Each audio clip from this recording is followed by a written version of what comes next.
একটি ছোট অ্যালোভেরা গাছ থেকে অনেকগুলো অ্যালোভেরা গাছ তৈরি করা সম্ভব। দেখতে পাচ্ছেন এখানে ছোট একটি অ্যালোভেরা গাছ আমি লাগিয়েছিলাম। এর নিচে আরেকটি ছোট অ্যালোভেরা গাছ অটোমেটিক বের হয়ে গেছে। ঠিক এভাবে আশেপাশে যতটুকু মাটি আছে পুরা মাটিতে অ্যালোভেরা গাছ ভরে যাবে দেখবেন। এই যে দেখতে পাচ্ছেন ওই ছোট গাছ থেকে কতগুলো অ্যালোভেরা হয়েছে। এই অ্যালোভেরার নিচে আবার দেখতে পাচ্ছেন ছোট, ছোট অ্যালোভেরা হয়েছে। এইগুলাকে একত্রিত করে আমি একটা ঝুড়িতে লাগিয়েছিলাম।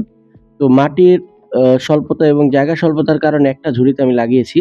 তো এই ছোট, ছোট অ্যালোভেরা গুলো আস্তে, আস্তে বড় হইছে এবং এই বড় অ্যালোভেরার সাইড দিয়ে ছোট, ছোট অ্যালোভেরা বেরিয়েছে অটোমেটিক ভাবে।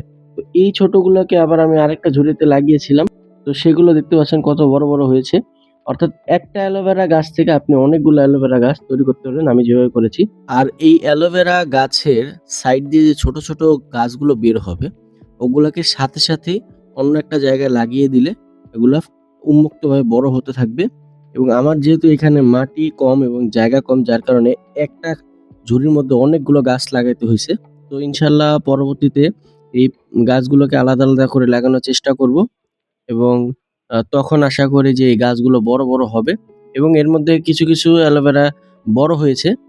ওগুলা আমি কেটে বাসায় রেখে দেই এবং মাঝে, মাঝে শরবত বানিয়ে খাই। তো ভিডিওটি ভালো লাগলে অবশ্যই লাইক করবেন এবং কমেন্ট করবেন। ধন্যবাদ।